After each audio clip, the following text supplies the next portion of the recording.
The Energy Transition podcast takes you directly to the cutting edge of the global energy sector's shift, with a specific focus on the critical role played by oil and gas, as well as the pathways developing around a lower carbon future. Your hosts, Leslie Beyer, Energy Workforce and Technology Council's CEO, and Dan Pickering, founder of Pickering Energy Partners, are joined by Josh Lowrey, president of Upright Digital. Each episode engages industry thought leaders in an exploration of market-moving trends and topics, including new technologies, ESG, capital markets, inclusion and diversity, workforce innovation, regulatory influences, and the voice of the people. Join us as the Energy Transition podcast looks at the state of the traditional energy and oil field service sectors, emerging technologies, and the path ahead in a world of lower carbon energy development. Welcome to the Energy and Transition podcast. My name is Josh Lowrey. We are coming to you live from the Flecha Azul podcast studio in Houston, Texas. I am joined, as usual, with the co-host extraordinaire, Mr. Dan Pickering. How are you, sir? I am great. Good to be here, as always, Josh. Absolutely. Welcome. I'm getting ahead of myself there. Dan Pickering of Pickering Energy Partners. How's life at Pickering Energy Partners, or PEP, as it's much easier to say? PEP is very busy, Josh. The world's opening back up in terms of both travel and interest in energy. Mm-hmm. And so we're hearing from clients we haven't heard from in a while. Investors in public equities, investors in private equities, guys that want to talk about oil and gas in addition to all the new stuff around energy transition. So it's a very busy time. It's a very busy time. We were talking just off camera here at our steel business, the forgings, the world of anything related to oil and gas, traditional, non-traditional. Our partners have a lot of wind, solar, busy. Everything is just, sure. You're not even really talking about 2022 anymore. A lot of these projects, especially on the steel side, are 2023. So you've got the president on TV spending 45 minutes at a news conference talking about energy availability and security and strategic petroleum reserve, as well as why we need to accelerate energy transition. Right. So it's president hasn't talked about energy in a long time. So I'm a little disappointed. I wore this awesome master shirt that you didn't bring up at all today. In our entire, I've walked around, I dropped something in front of you. I was trying to get some attention to it. I went to the Masters, Dan. Nice. It was awesome. So what days? Saturday, Sunday. Oh, nice. It was very awesome. I'm growing more impressed by the moment. Yeah, well, I made fun of everybody. My brother went. He was going to wear pants. I said, you can't wear pants. So you got to wear shorts. It's like, you got to look as obnoxious as possible in pastels. And so I wore shorts on that Saturday, and if you paid attention to it, it was cold. Freezing It was cold. So I was very cold on Saturday, but I pretended like I wasn't. So I just acted no big deal. Yeah. And on Sunday, I looked like a real genius. Yeah. It was perfect on Sunday. Nice. But yeah, we had a great time. Flew over there, back, and watched, Scheffler. We were there for the Tiger crowd. I don't know if you've ever followed a Tiger at any one of these tournaments. It's just, you can hardly. It's amazing, even when he's injured and hasn't played in a while. I mean, it was amazing. You couldn't even be, it was just so many people, you could hardly move. So yeah, that was my big event of the last, other than energy turning back on and, $110 oil in the world collapsing and other levels. That Masters was really great. So well, that is fun. Well, we've got one of the Tiger Woods of energy transition investing with us today on Perfect our podcast. Transition. How was that? Perfect transition. Jim's probably never been compared to Tiger Woods in his entire life until today, but I'm happy to be one of the first. Jim Hughes is the managing partner of EnCap's Energy Transition Fund and has a long and deep background in this business. And so, Jim, thank you for being here. We really appreciate you joining us. Thanks for having me. And as we always try to do, the purpose of the podcast is to educate folks, hopefully entertain them, but cover a lot of ground, which we'll do over the next hour. So thanks for being here. What I always like to start with is just tell us a little bit about you. Not just your resume, but where'd you grow up? What makes you tick? And then you can tell us a little bit about what you do. Sure. So Actually, where I'm from sort of leads to the tagline I often use when I'm speaking, which is I was born in Pecos, Texas, which is in Reeves County in the middle of the Delaware Basin, and I grew up as a young child during the birth of the natural gas industry, and remember being able to look across the horizon and see natural gas flares as far as the eye could see. So I grew up around the oil and gas industry. My father ran a small general insurance agency, insured lots of oil and gas operators. So even though my sort of professional focus today is the renewables world, I've been around the broader energy sector for a long, long time. Spent time as a project finance lawyer here in both Dallas and Houston. Spent a long time with the Big E, as a lot of other people here in energy did, at Enron doing international project development. Ran a big privately owned holding company, ran a public company, First Solar, which is a solar panel manufacturing company headquartered in Arizona, and then came back to Houston from Arizona and got the opportunity to partner with EnCap along with my other three partners at the Energy Transition Fund, and it's a great organization, and it's been really enjoyable to partner with them and sort of tackle the challenge of profitably putting capital to work for investors. We are gonna spend time talking about this profitable piece and energy transition, because a lot of times people don't necessarily put those together. Your fund is about $1.2 billion, if I recall correctly. That's correct. And so, talk to us about a transition from the Big E, as you described it, to the solar business, to now investing across the energy transition. What's your kind of overarching philosophy around energy transition? So the interesting thing is, if you look at the broad spectrum of addressable market in terms of energy transition, the single largest target for investment, according to almost anybody you look at, is the power industry. Both because the existing industry to decarbonize that takes a significant amount of capital, and to accommodate growth in demand. So we continue to have economic growth. There's a close correlation between electric consumption and GDP. And you have this trend of electrification of portions of the economy as a method to decarbonize those. Well, that's only effective if we've successfully decarbonized the power sector. It doesn't do any good to get up in the morning and drive a Tesla to work if coal-fired power is generating the electricity that charges that Tesla. Do you think people get that, by the way? Yeah, I think broadly people They're starting to get that. But if you look at investing in renewable power, the investment team at EnCap, there's more in common with investing in thermal power 30 years ago than there is different. And when you say thermal power, gas-fired power? Gas-fired power, coal-fired power, something where you're combusting something to generate the electricity. And so our base philosophy is not terribly different from the philosophy you've always had. It comes down to what market are you selling into, what sort of offtake structure do you have? Do you have an open position in the market, or is someone signing a contract to buy your power?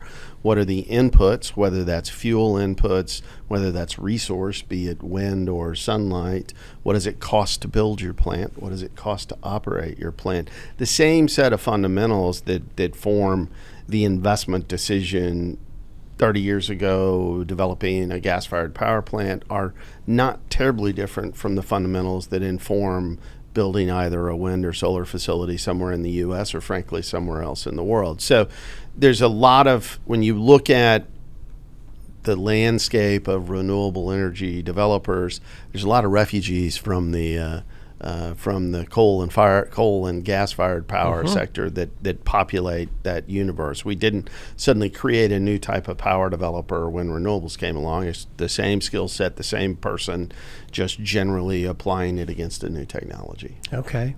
And when I think about the energy transition, there are so many verticals. There's so many things. So power is a big one, but there are a bunch of others.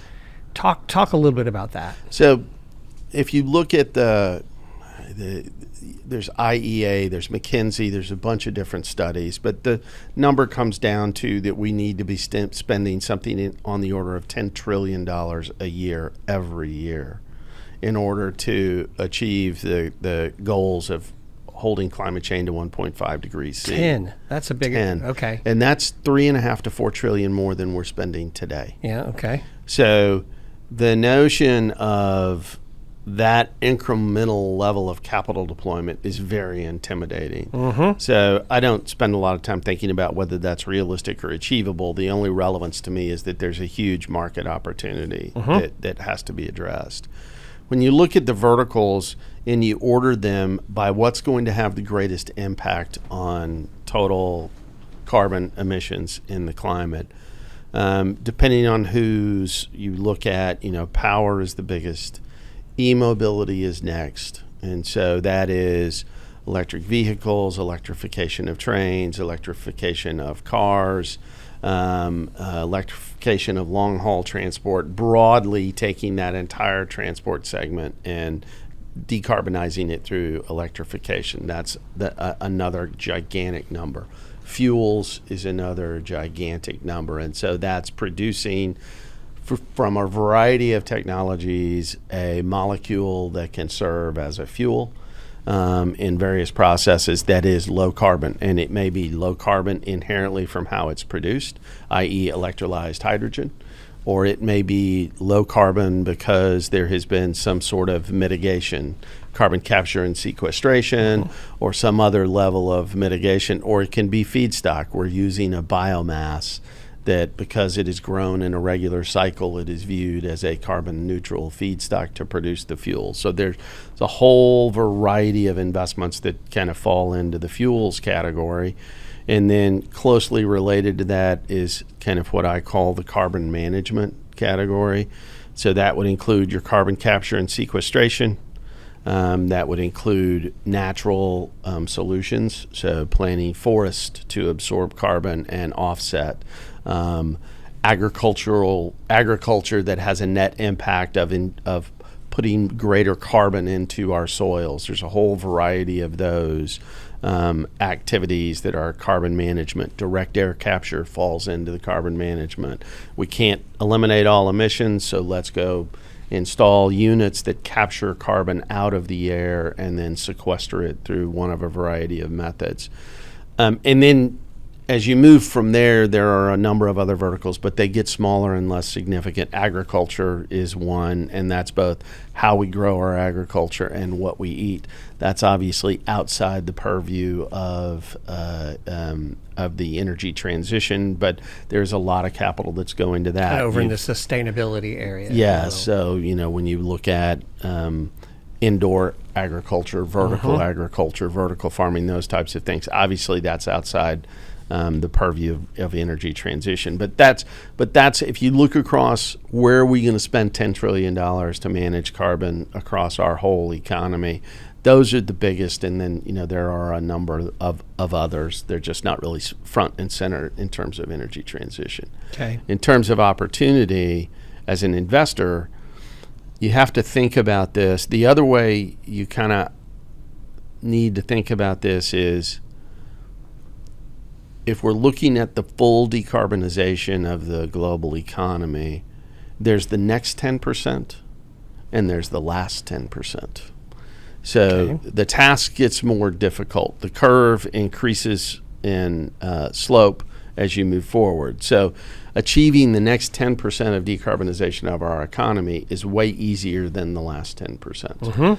So there is investment activity that's focused on the next 10%, which tends to be what we do. Okay. Then there's other investment. When you say tends to be what we do, meaning your fund. Meaning EnCap Investments. Where you invest. Yes. Yep. But then there's also very important investment that is focused on the last 10%. So there's a number of philanthropists set up a fund called Breakthrough Energy Ventures, and they're investing in things like nuclear fission research, long duration energy storage, advanced geothermal power techniques. So they're really looking at what are the solutions we're going to need to achieve that last 10%. Because as I tell people, when you talk about net zero by any date, pick your date, 2050, 2060, 2070, whatever, if you don't, well, I won't say that. I personally believe we don't have the tools available to us yet to get there. Okay. That doesn't mean we shouldn't. I agree with you, but why? Keep going. It doesn't mean we shouldn't embark upon the journey. It just Shouldn't stop us. Shouldn't stop us. We should embark upon the journey with a sense of urgency. It just needs to be, we need to be candid about the fact that it is a wickedly difficult task that's ahead of us, and that we probably don't have all of the solutions available to us. Now, some people will react very negatively to that and will say that we can achieve with wind and solar and battery energy storage. I personally think we need either a significant nuclear component that comes from technologies that don't exist today, or other advances that will get us that last percentage, the last few percentages, which are going to be very difficult. Now, if you look over the course of human history over the last 100 years and compare where we were as a society 100 years ago to where we are today, there's absolutely no reason to believe that we won't find those technologies and accomplish those things that are necessary. I just think it's important to acknowledge that that needs to be part of the landscape. We have to find the things that are going to solve the really difficult last few percentages. So if I paraphrased what you said, you're focused on the first 10%. So you're gonna get us start down the path, and the breakthrough energy venture types. We need them because they're doing the space stuff. They're doing the Eureka type of activities. Absolutely. That we're going to have. And they're not the only ones. There's lots of other people Sure. also engaged in that space. But Yep. if people want to understand investing in the energy transition, I think you have to look at both those vertical segments that we talked about, but then you also have to look at, is this something I can build today? Yep. Or am I trying to invent something that we're going to build in 20 years? And so in the world of, in your world, the next 10%, we think about that just so we understand. When you think about economics, we should think about you guys as kind of private equity players, that you're playing not for infrastructure fund 5% returns and not for VC 10x returns. You're somewhere in the middle. That's correct. Okay. And so I looked on your website, which is helpful in terms of, you guys have, I think, 6 portfolio companies. That's correct. And so it looks like power is a big piece of that. Absolutely. I assume that's not happenstance, given you talked about power as being kind of one of the most impactful areas. So talk to us a little bit about power and kind of the things that are happening there in the world of energy transition. So power was the first major industrial sector to begin to aggressively decarbonize. And it was really triggered first in Europe with a lot of feed-in tariff programs, aggressive subsidies to begin the decarbonization there, and then shortly followed by the clean energy mandates that California put in place. And those two events really sort of kick-started a lot of the focus on power. The economics came within reason faster in power than other places. Explain what that means. So the cost of wind and solar started these dramatic trajectories down. And you could just see year after year after year dramatic reductions in the cost, and PPA prices were falling. And so as those costs reduced, enthusiasm grew. And that just sort of, the notion of renewable portfolio standards or renewable portfolio mandates caught on at the state level here in the U.S. And so this was the whole California saying we have to have 20% of our power correct, from and Texas saying sources. we have to have 6.5%. And so today, 37 states in the U.S. have some form of renewable portfolio mandate.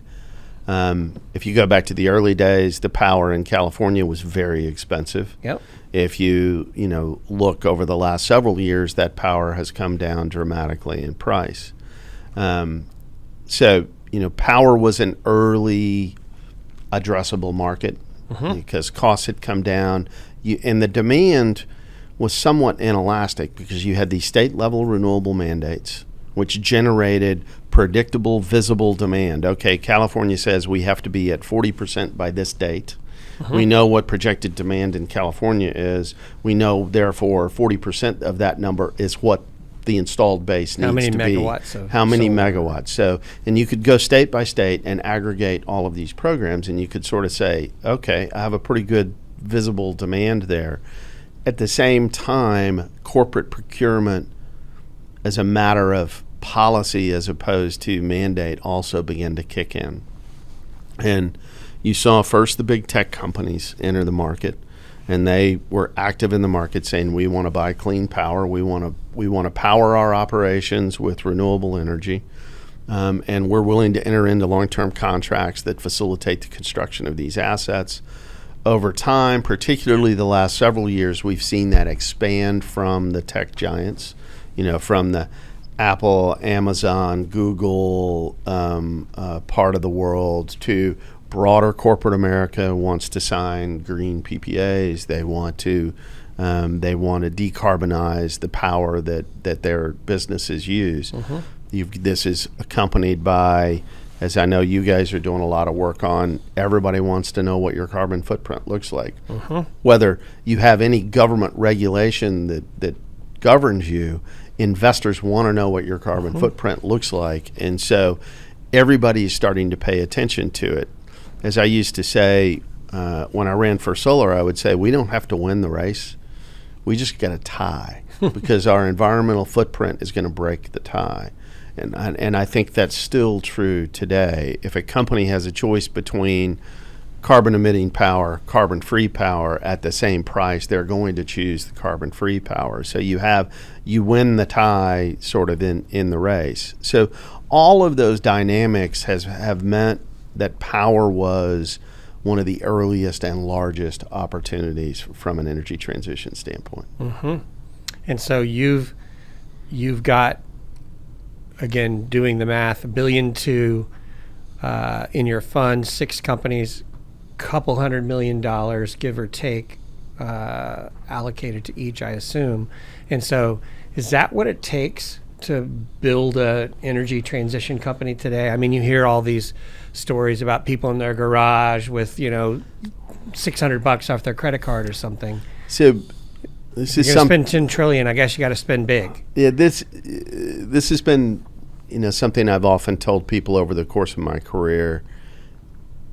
A lot of people simply don't understand the scale of the energy industry, and I mean broadly as applicable to the economy. And you can do small things, and they may be individually rewarding, and they may be neat, and they may be interesting. But if you're really going to move the needle, you have to do things at tremendous scale. And spend $1 trillion. Yeah, and so this is true before the energy transition when we were just doing traditional private power. I'm like, we spend money $1 billion at a time, not a few million at a time, and that's still true today. It is an industry that happens at scale. If you want to be meaningful, if you want to move the needle on a consistent and regular basis, you need to invest at scale. So yes, it takes hundreds of millions of dollars of commitment to build meaningful enterprises that are going to set the stage to change what's happening. And are you as an investor, are you backing teams? Are you buying businesses and giving them capital to grow? What's your strategy? So our strategy, and again, this has sort of been true in power for a long time. We're really focused on the front end of the value creation cycle. So that means creating businesses and creating assets. Okay.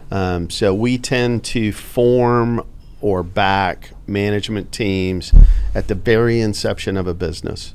We want to start with as close to a blank sheet of paper as possible. the whole process of creating assets and then aggregating those assets into a business is where a lot of the value creation in the cycle occurs. So from our standpoint, the earlier you start in the process, the greater the return potential. We're taking proven technologies, we're taking existing business models, and we're just applying the best and brightest people, capital, and savvy decision making to do that, better, faster, quicker than anybody else. So we're not taking some unknown technology, we're using a normal technology. We're not creating some completely unheard of business model. We're not disrupting some existing business, disintermediating existing intermediaries. No, this is blocking and tackling and execution. This is take a team of talented, experienced, savvy people, give them money, go do what you do, and create create a meaningful business in the process. So that says wind and solar, because you mentioned them, are far enough down the development curve that they're no longer expensive, not making any money. We need to do this because sooner or later it'll work. VC kinds of things. They're real businesses now. Real businesses. Okay. And one of the things I've always been, what we hear when we hear about wind and solar projects is we hear infrastructure investors stepping up and willing to fund things at a 6 or 7 or 8% rate of return. But you've got a wind company and a solar company in your portfolio. Those aren't the kind of returns you're after. So what are you doing that's different than those guys? So let's clarify that when people talk about those returns, Yep. They're talking about mature, revenue-producing, constructed, stable assets, usually with some sort of investment-grade offtake contract. Okay? Offtake customer. Customer, yes. Okay. So it's the land has been procured, the permits have been obtained, the equipment has been purchased, the plant has been constructed, it's been interconnected to the grid, it's entered into commercial operation, and someone has signed of investment grade or high credit quality has signed a contract to take that power for a long period of time. Yes, if you want to own at that point in the life cycle of the asset, you're not going to earn high returns. It's going to be low returns. Better than a CD in the bank, but correct. But not a ton. The other thing that I will point out is mature renewable power assets are some of the lowest risk assets out there. Let's just compare traditional thermal assets and a natural gas plant. Okay? A natural gas plant is a conversion device. Okay? It's converting one molecule into power.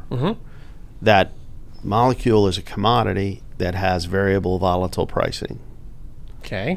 And it's producing another commodity that has variable volatile pricing. And you got to deploy a whole bunch of capital over a long period of time to create this asset that's going to sit in between two volatile commodities. Okay. All right? That can be very ugly. All right? We have seen it historically. A solar power plant. Hold on, let's rabbit trail a little bit. So you said we have seen that be very ugly. So are you talking about people build power plants in a certain spot, the price of gas goes up and they lose their shirt because now and the price of power goes down and they lose their shirt because the value of their conversion is zero or negative. Yep. It's not an everyday occurrence, but it has happened. Okay, so that gets priced into the capital return you want on that asset. Let's take a solar power plant. Okay.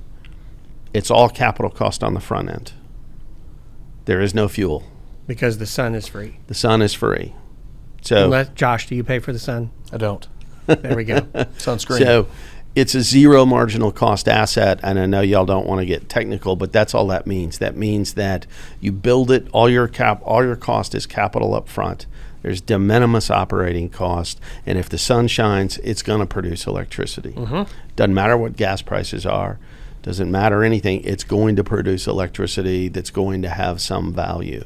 So And Jim, so the reason solar was quote unquote really expensive 10 years ago was because building that plant Was really expensive. cost a lot. Cost a lot. And it costs a lot less now. Cost a lot less now. Okay. And a lot of that's technology, and a lot of it is scale, and a lot of it is materials, but it costs a lot less. But my point is there's a reason that the returns on a mature renewable facility are as low as they are, because the investment community has learned they are relatively low-risk assets. They don't take a long time to build. They don't have a lot of technical complexity. They don't tend to wear out. You put them out there, you leave them alone, and they generate electricity for long periods of time at zero marginal cost. So they are the assets that dispatch because they have the cost of wind or the cost of solar. Or They're the sun going to is free. produce electricity. Okay. There's no input cost to generate a dispatch decision. The power that comes out of them is free. Yep. In terms of marginal cost of production. But we invest at a different point of the cycle, so we're going to create that asset, all right? And if you're going to create it from scratch, if you're going to go send a land guy out there to go identify a piece of property that is suitable for the construction of either a wind or solar facility, negotiate with the landowners to obtain the rights to construct that facility, negotiate with the mineral owners to grant you the right to use the surface in a manner that might impair the future use of the subsurface for minerals. Let's say you then get site control. Now you got to go get in an interconnect queue with a system operator. Well, interconnect. Hold on a second. So interconnect queue, meaning you got to get to the grid. You got to get in line. Okay. So you can't just run a wire. Nope. The grid is a highly planned, managed place. Okay. Okay. The job of a system operator or a utility is to manage supply and demand in the short term, medium term, and long term. Okay. So when you go to them and say, I have a 150 megawatt solar site. Which would be a big one, an average one? Average. Okay. And I want to connect here to your system. The system operator, it depends on what market you're in, where you are, but some entity in Texas, it's the TDSP, you're going to go to them. Depending on the size, it may be ERCOT itself, and you're going to say, I would like to interconnect here. And they're going to say, okay, tell me everything about your plant. Tell me its size, tell me the characteristics of the power it's going to produce, tell me when it's going to produce it. I have to go do a study to make sure that the grid can handle that power. Can physically handle it. Can physically handle it. And, oh, by the way, you need to make a deposit that if you decide not to build the plant, you're going to pay me back for the cost of that study. Okay. So no free lunch. No free lunch. And then if they do the study and they tell you, here's how much we're going to have to spend on the grid. Because it can't handle it. Because it can't handle it. Then we need another deposit. Because if we make all these improvements to the grid and you don't build the plant, we've wasted a bunch of money. We can't ask ratepayers to pay for that. So you got to put up another deposit.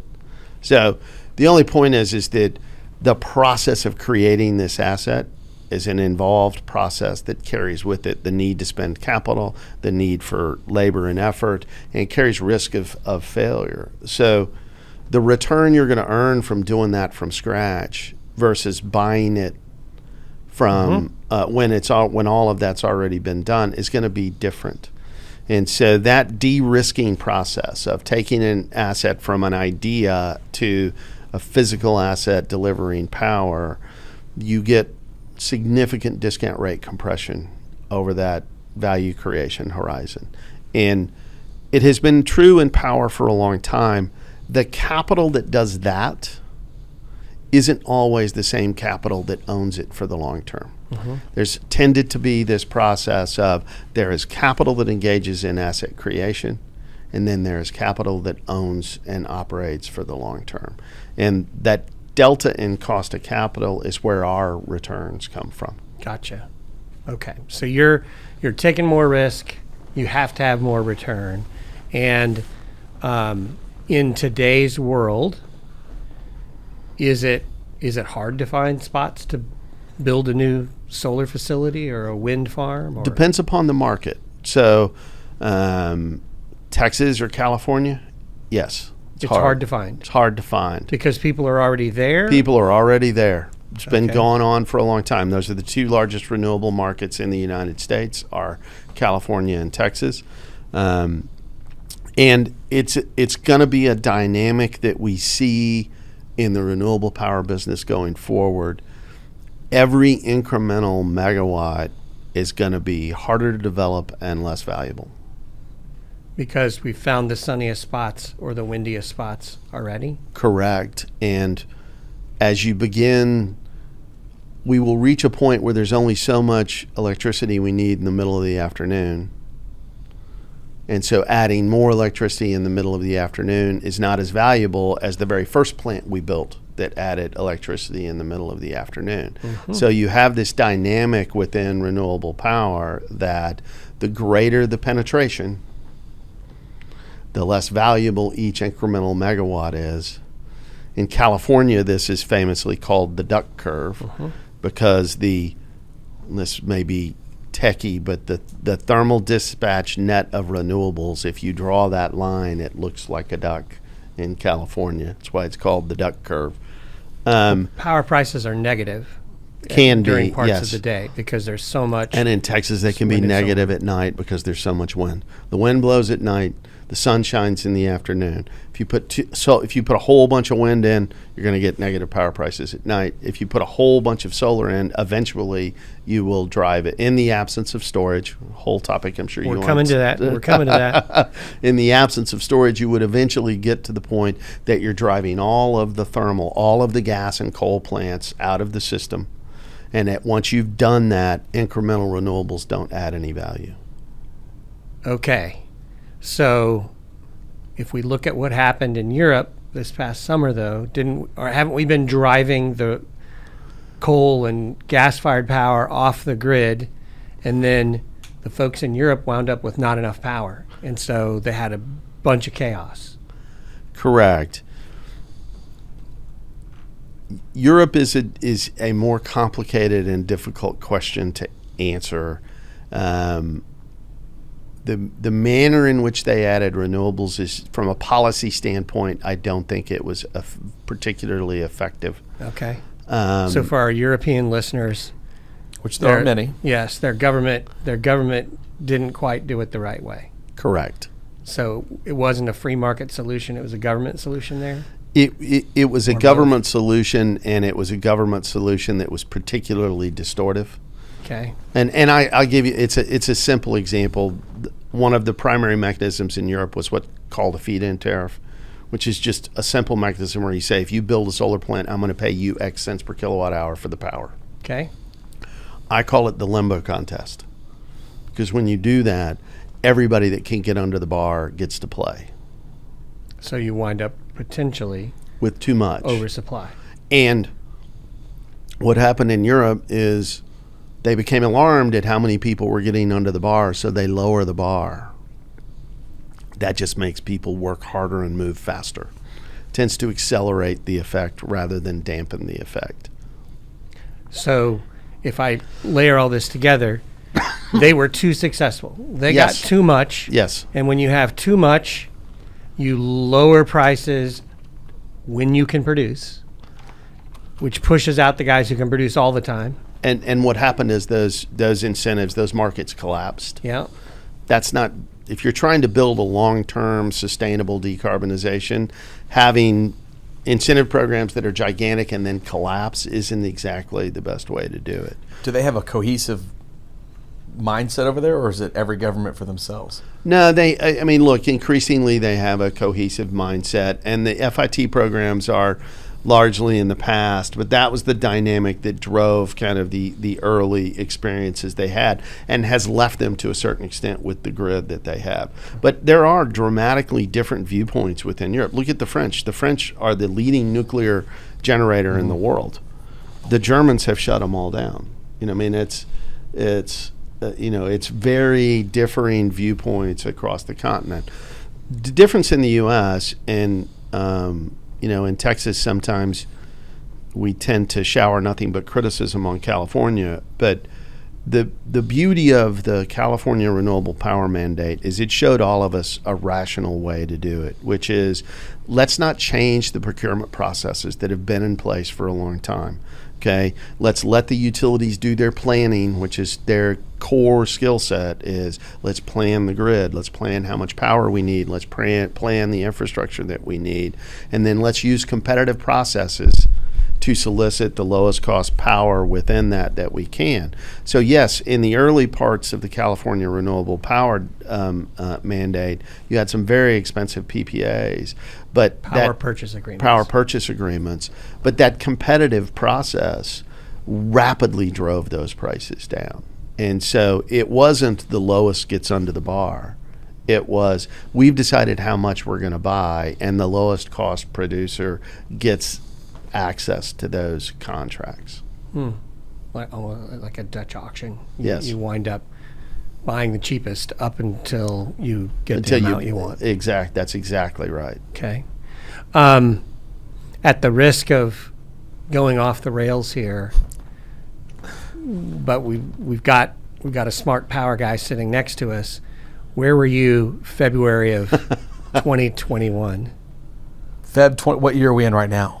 22. Okay. I'm talking about Winter Storm Uri here in Oh, Texas. excuse me. With COVID, it feels like a year's Yes. just disappeared. So, okay, Yes. I've placed it. I was in the Woodlands, stayed Okay. home. Yep. All right. We did not lose power. Okay. So, Jim, give our listeners, what the hell happened? How did our power grid almost fail and then brownouts? And, if we've got the most renewable energy, we've got the most of this and that, how do we have a Winter Storm Uri? And by the way, before I want to be clear how lucky we were not to lose power. I know a lot of people did lose power for many days, very Right cold. now, you're viewed as a power elite, Yes. Josh, Yes. by not losing power. I think I'm next to a fire station, and that helped me out, actually. Yep. Yeah. Absolutely. Yeah.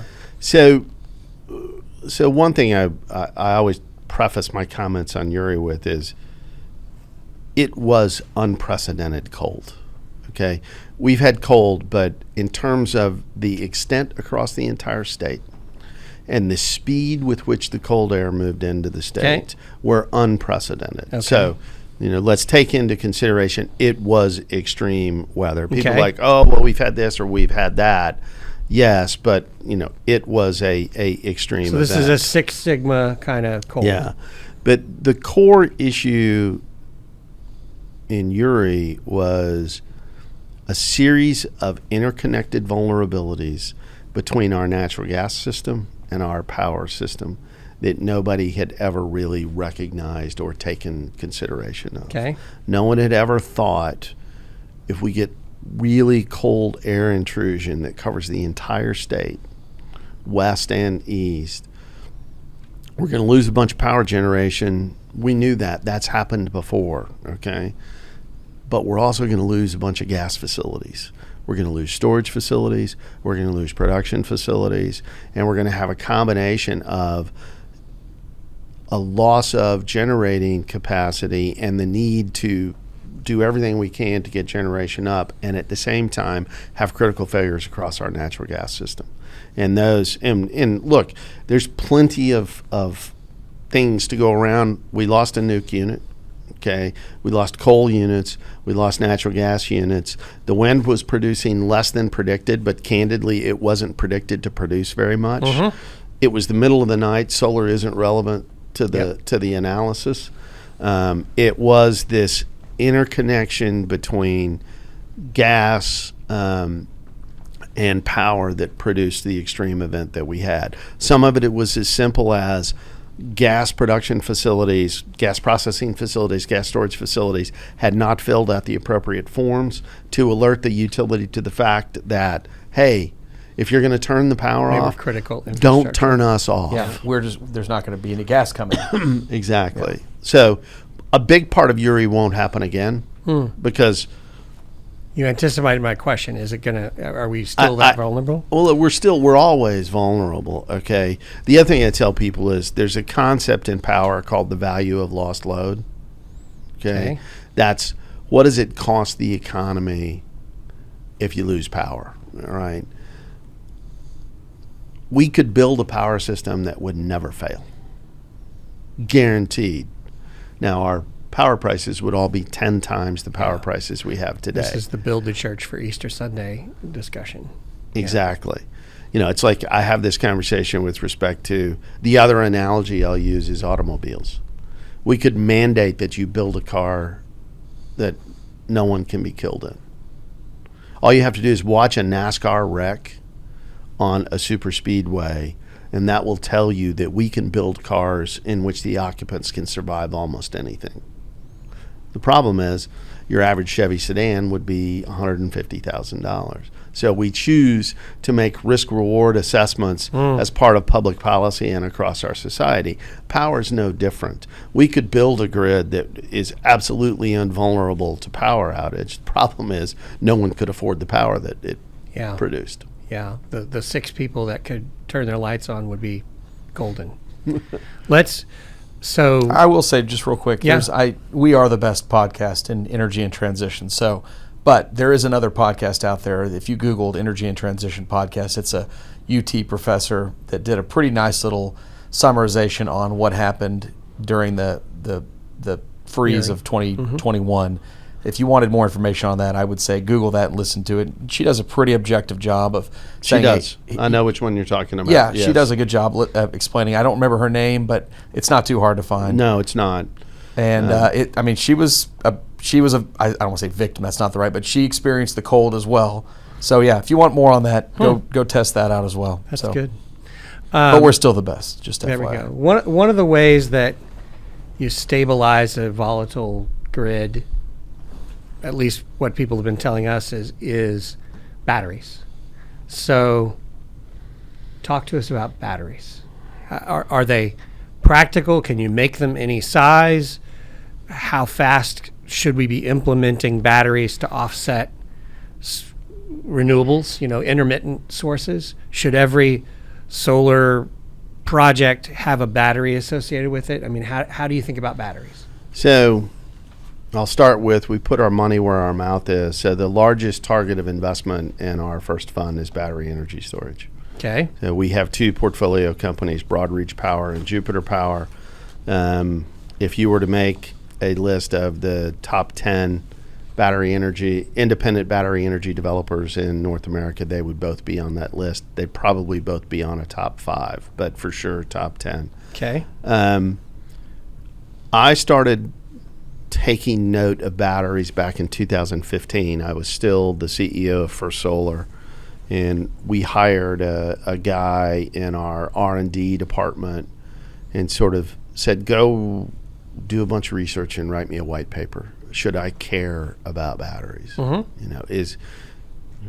What should I think about batteries? And so he went and did a bunch of work, produced a document for the board of directors, and the conclusion was, at that point in time, this was 2015, installed batteries were $1,500 a kilowatt hour. In absolute terms, that doesn't mean anything to anybody. It's just a number. But that said, other than extreme circumstances like a remote island where you need 24-hour power, they don't yet make economic sense. Okay. The caveat... So $1,500 a kilowatt hour. What's a new gas-fired power plant? I'm doing the wrong thing. It's not really the right thing. Okay. It's expensive. Let's put it. It was expensive. Very, very expensive. That's the only thing to understand is that it's expensive. But there was a caveat in the analysis that said it's likely there is a learning curve with respect to batteries that is very similar to wind and solar. Okay. And semiconductors and any number of other technologies. So, which I think was a great way for this guy to get a job monitoring the marketplace on a going forward basis. He said, you need me for the rest of my career. Brilliant. But so we sort of set it to the side. We didn't do anything. I retired from First Solar in 2016. 2017, I and one of my current partners at EnCap, Tim Rebhorn, we sort of said, maybe it's time to check in on that analysis. Okay. And so we started digging, and Tim did a bunch of work and sort of came back and said, well, it's now $750 a kilowatt hour. So it had fallen by half in 2 years. And he said, I think it's going to do that every 2 years, a few more times. Okay.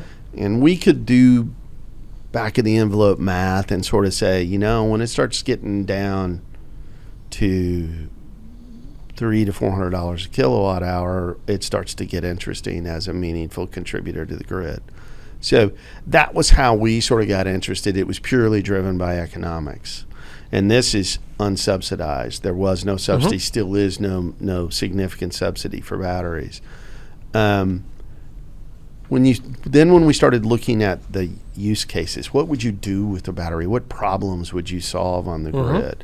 That's when our antenna started to stick up, because it was, okay, I can solve problems close to load. So I can put a battery alongside a rooftop solar array on a house or a business, and I can allow them to make more efficient use of the solar power that they're generating. Interesting use case.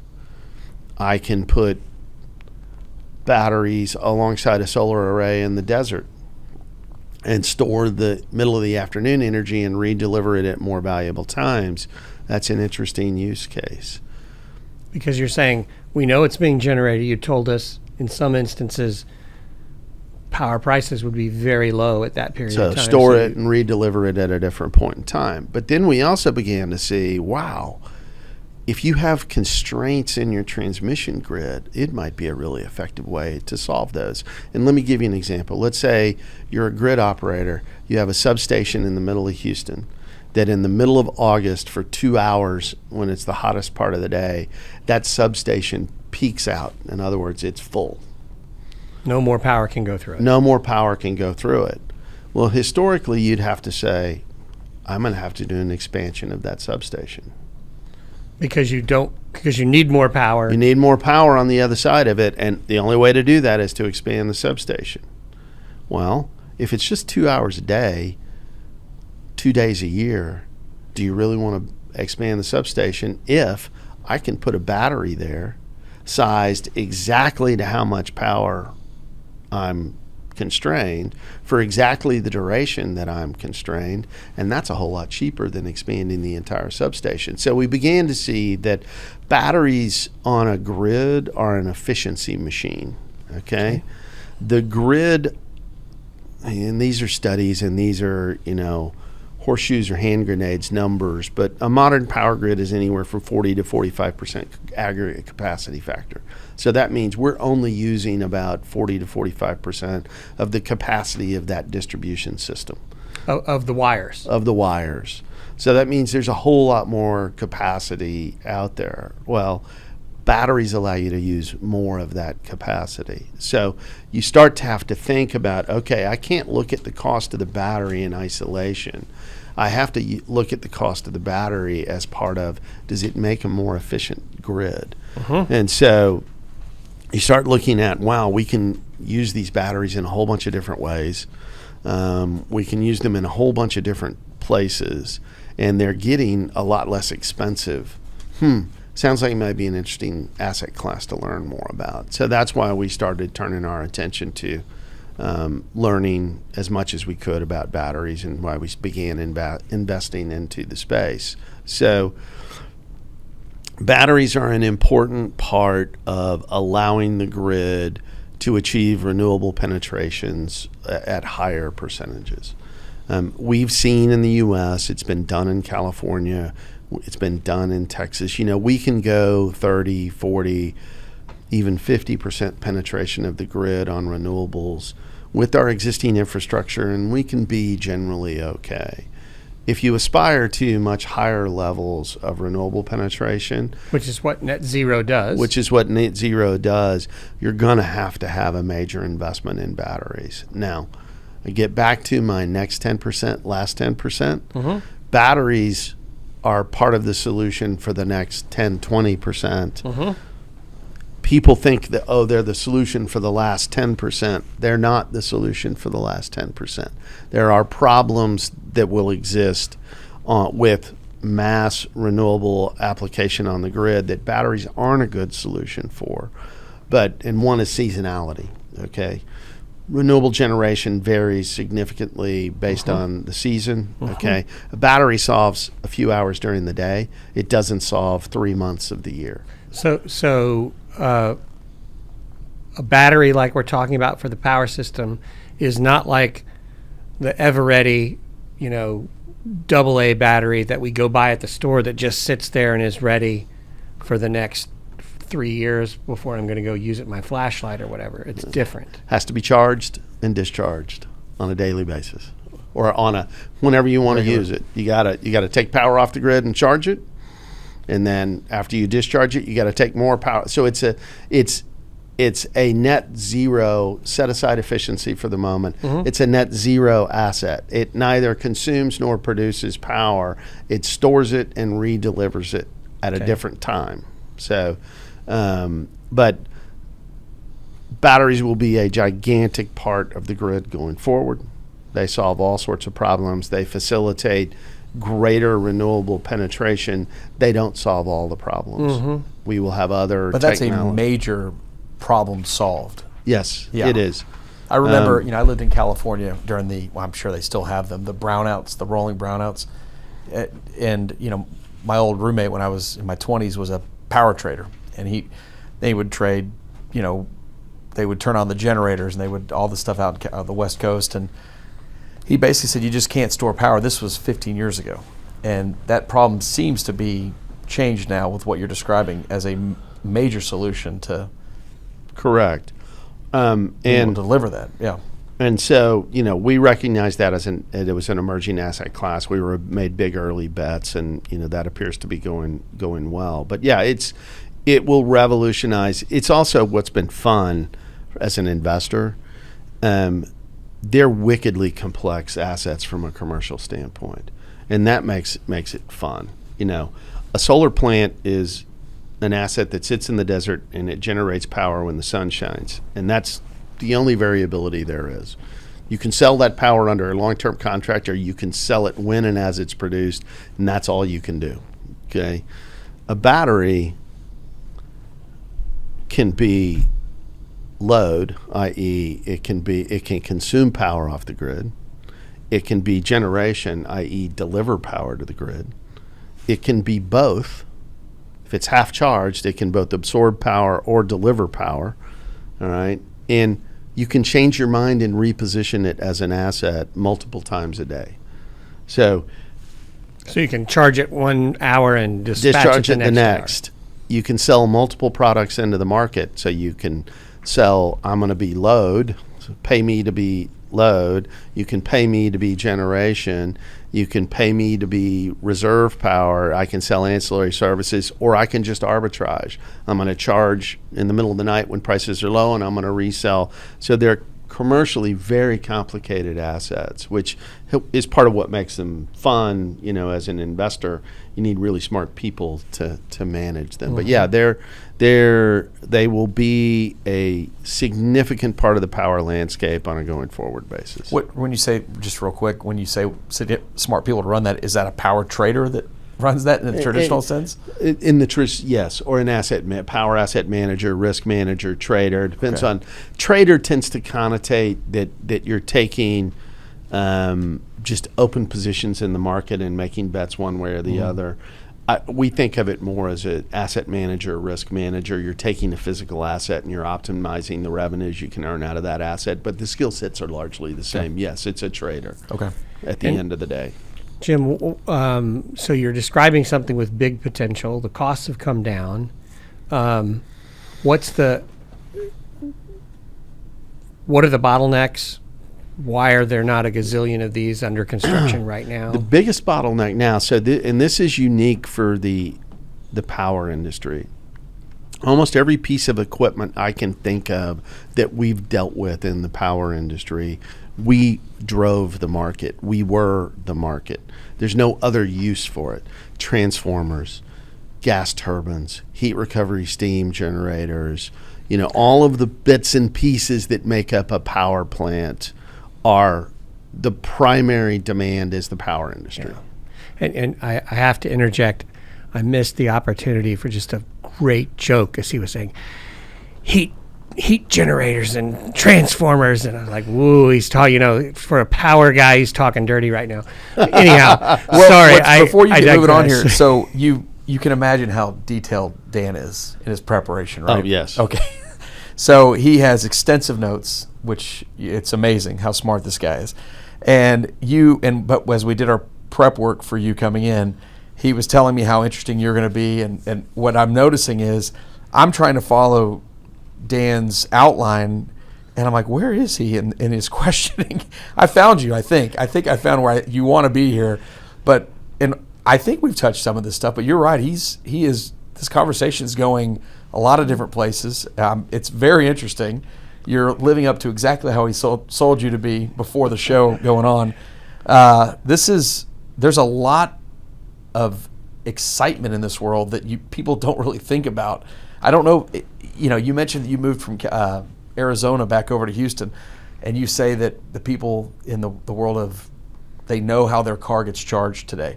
I wonder, is that true in Houston as it is in Arizona?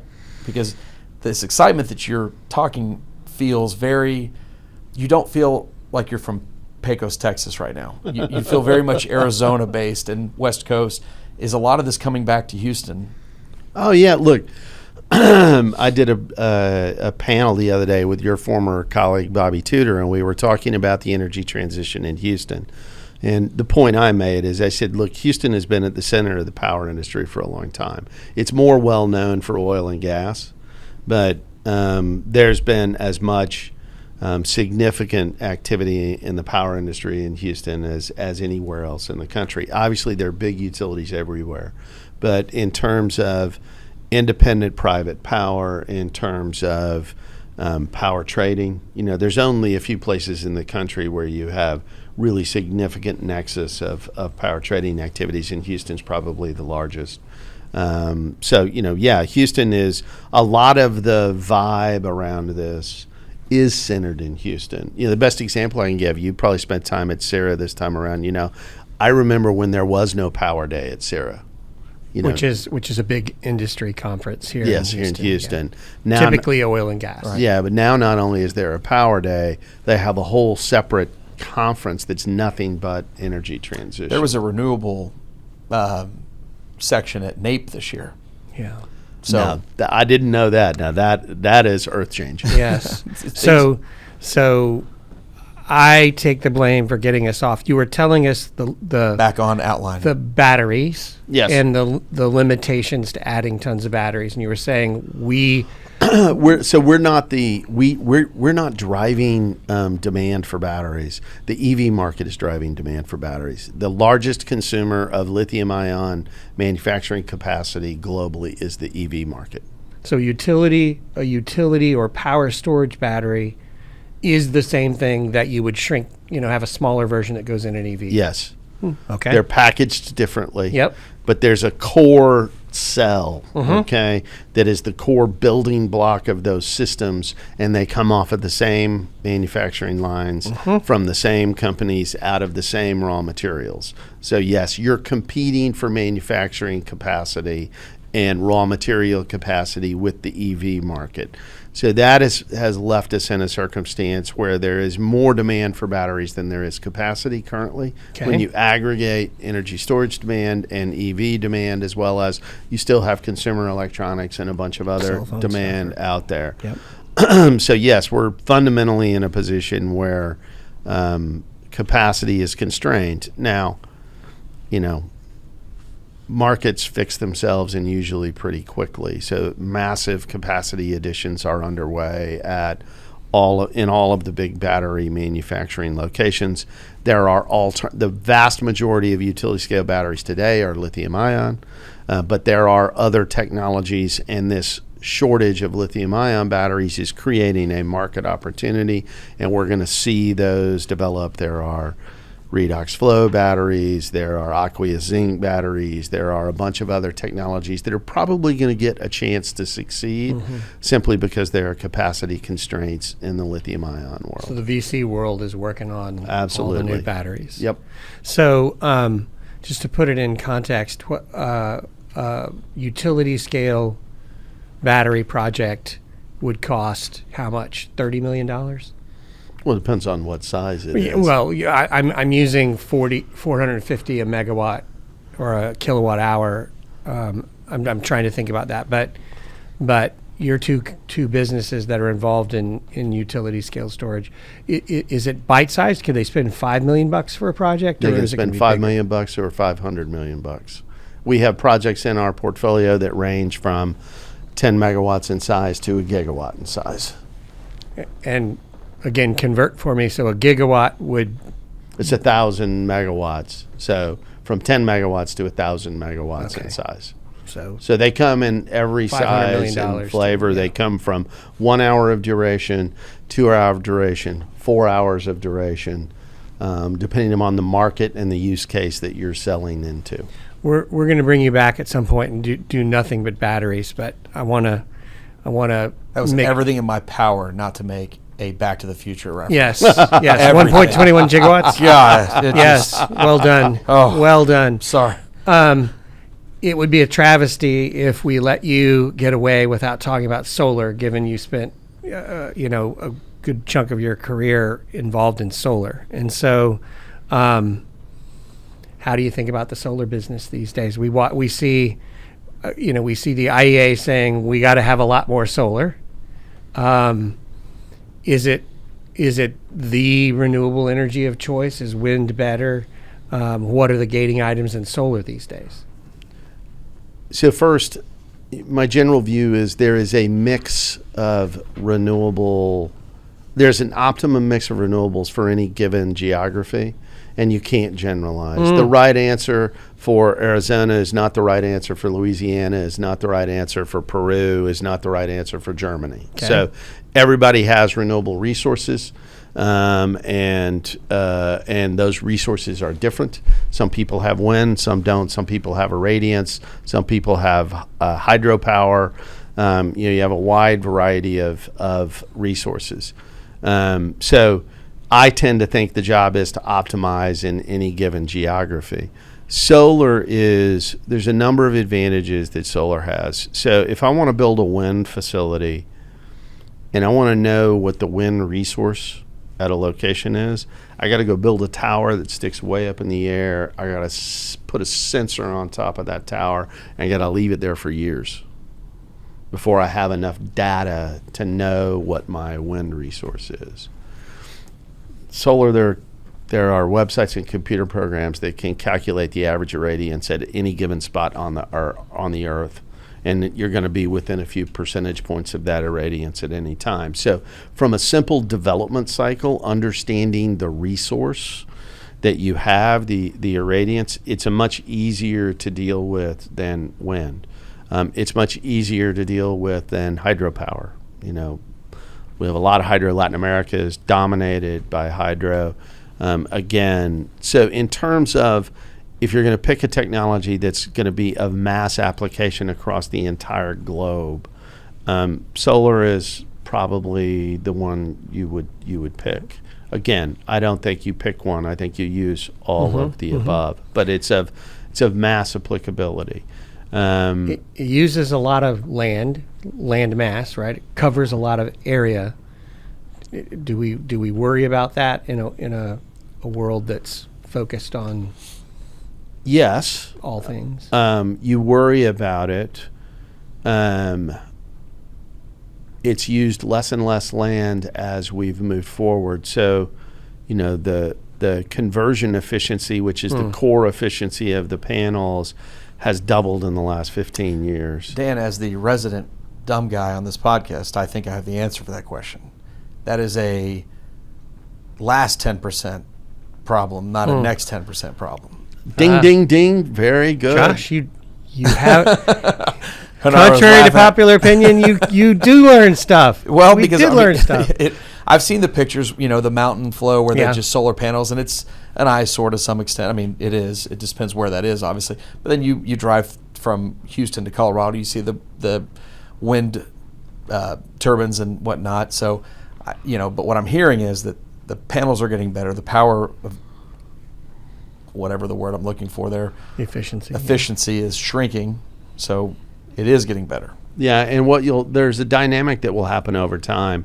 As panels get more efficient, we'll reach a point where it's more economic to repower an old solar facility than it is to build a new one. That's an interesting point. And so that we've already seen that cycle in wind. We will, the earliest utility scale solar plants are starting to approach 15, 20 years old. The panels that are available today are double the efficiency. So if you've got a 150 megawatt power plant sitting there, rather than build a new one, you just repower it as a 300 megawatt facility. Because yes, there are, the grid gets more complex. You need more transmission. Those are all valid issues, but you're absolutely right. It's a trade-off between, is it the next 10% issue or the last 10% issue? For right now, we have lots of available land that we can add solar to, in various places around the country, and that it can be a very meaningful contributor to the grid. Is it the sole answer? No. We're going to have all of the above. I've long been an advocate of that. Oil and gas guy at my core, that's kind of sounds like where you started too. And do the governments and municipalities, do they seem open to you like never before on what you're doing now with your solar and your energy and transition products, more so than they ever were on your oil and gas offerings? It's hard to answer that question because it's very regional. So let me give you an example. The easiest place in the world to build a solar plant is Texas, bar none. The hardest place in the world to build a solar plant, not the world, but in the United States, is unquestionably California. So everything's hard in California. Everything's easy in Texas. It doesn't really matter whether it's oil and gas or whether it's solar. Now, is the vehemence around oil and gas greater than the vehemence around solar in California? Yeah, but it's there are hard places to do business and there are easy places to do business. So as I tell people, if I want to build a solar plant in rural Texas, the number of permits I need is 0. If I want to build a solar plant anywhere in California, I have multiple layers of permitting that's required. Yeah. It's just we have our portfolio companies have large Texas portfolios that are operating, and they have large development pipelines in California, and people go, well, why'd you choose to build everything in Texas? I said, I didn't. I started at the same time. Because we can. Because we can. Right. We're catching up as fast as we possibly can, but it's just the nature of some places are hard in general, and other places are not hard in general. It's a good segue. What do you want and expect from the government? Let's call the federal government because it's easier. Do you think the energy transition needs government support? So, and how? My core instinct is get out of my way. Yeah. All right. Thank you. I agree. But we can't spend $10 trillion from the private sector, can we? The government facilitating the early adoption and scaling of new technologies has been at times useful and can be a very useful tool. The key is making sure it's a transitional period, not an absolute. Now, I will incur the wrath of some people by saying this, but I've long been of a viewpoint. Utility scale wind and solar should be placed on a level playing field. The right policy tool is not subsidy, it's renewable mandates instead of subsidy, and then allow the competitive markets to dictate the additions. There are emerging technologies in the power field and in the fuels field where a little government subsidy to encourage some adoption, to allow some manufacturing scale to be built, can be a very useful part of the equation. But the broad, prolific, subsidize everything out there, I generally think is counterproductive.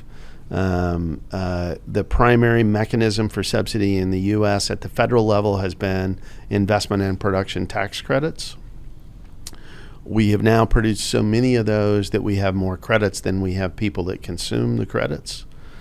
So the supply of tax equity is a constraint on the market. You don't really want, and that the tax equity providers tend to be large commercial banks. As you will know from your career, they're not exactly the biggest risk takers in the ecosystem. You don't really want the constraint on the market to be the guy with the lowest risk tolerance. And so finding a mechanism that allows the industry to progress without creating a constraint where the guy who has tax capacity decides what projects get built and what projects don't get built seems like a better path forward. I personally, absolute convinced believer in if we had a carbon tax, we'd be way better off. But there's a lot of political dynamics that oppose that. So you are not a big believer that we're going to have a carbon tax? The government likes to pick winners and losers because then the potential winners and losers spend a lot of money lobbying the government. And so the government using a system that doesn't generate a bunch of winners and losers is counter to its own pecuniary interests. And so I'm somewhat pessimistic that we will get an alignment of the stars and get it. Now, what could happen if we got a carbon tax in Europe and a carbon border tax in Europe, then you have no choice at that point. You can either give the money to Europe or you can impose your own carbon tax. So I think the most likely way it comes around is it gets imposed somewhere else in the world, most likely Europe, and they put up a border tax. And so it's like, well, do you want your companies to pay you that tax or do you want your companies to pay Europe that tax? So, but I think there's an awful lot to be done, assuming none of any of that happens. And so that's our focus is let's do what we can do today. Well, you get a prize for the use of the word pecuniary. It's the first time that's been used on this podcast. Any suggestions for our listeners? He had some good words in there too, by the way. I know. Yeah. I know. I mean, I just picked one of his good words. Any suggestions on books or websites or resources to be smarter on the energy transition? Well, I shudder to do this to your listeners. Anybody who's serious about this topic should take the time to read the report of the Intergovernmental Panel on Climate Change. Okay. Because that's the problem. IPCC. Yes, that's the problem we're trying to solve. That is the gold standard. It is a consensus report from hundreds of people. So actually understanding what that document says is you're a far more valid pundit having done that. What is this again? I want to make sure I can get this out to the people. So it's called the Intergovernmental Panel on Climate Change, okay. The IPCC. They write a report on average every 5 years where they lay out the state of the climate. They talk about where we are. Okay. They talk about the various scenarios of the future, what they could look like.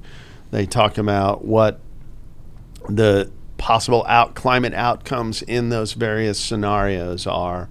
Much like the old, and I don't know that whether they even do it anymore. Back when CIRA was still CIRA, they had these scenario-based research.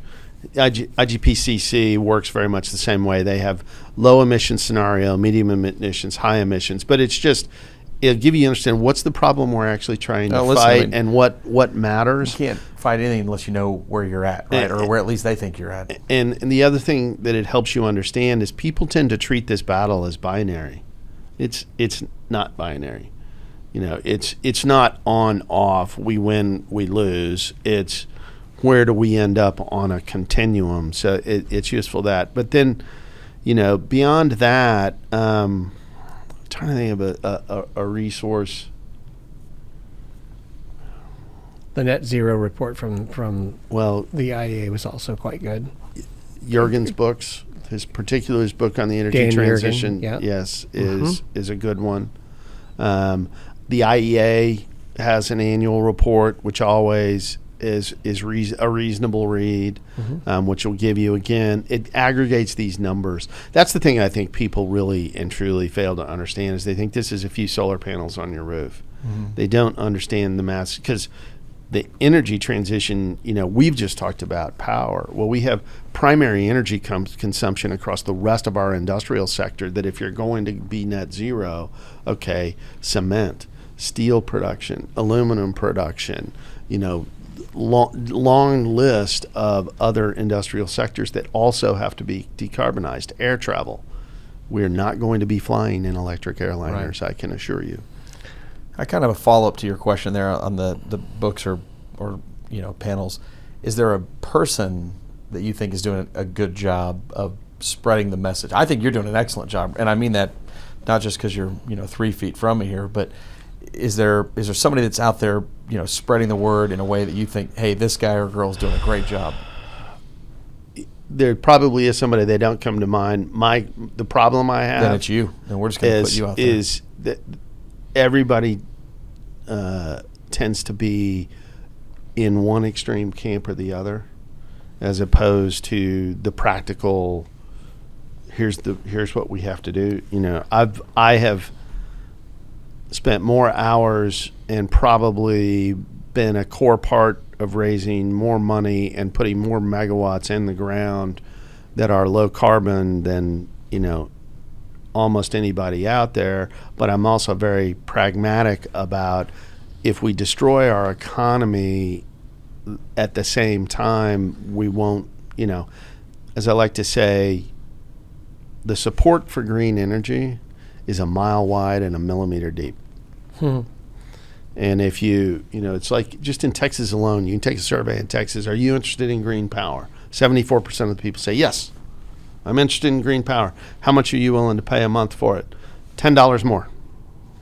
So, mile wide, millimeter deep. Right.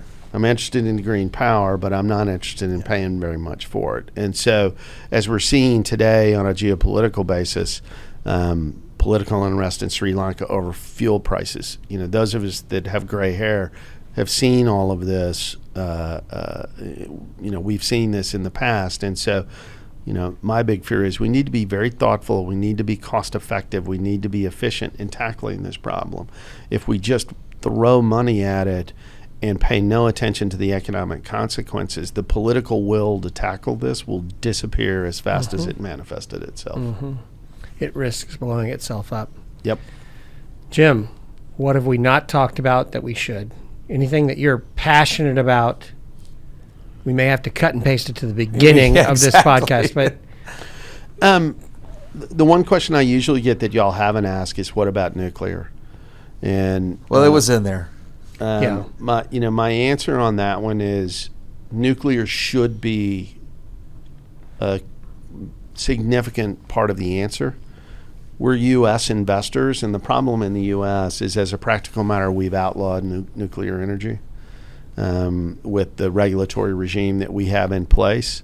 And so for it to be part of to be investable in the U.S., we've got to either start from scratch with a new regime, because it's just it's not going to be a part of the answer under the current regime. So that's my hope. I'm skeptical that I'm going to see it in my professional career, but we need to be figuring out how to do nuclear right. So that would be high on your to-do list for the government or the free markets, is to figure out how we can do nuclear. Absolutely. And I believe you're talking about an administration, not a regime in the U.S.? Yes. Okay. Yeah. We're getting close. On both sides are starting to look at each other strange.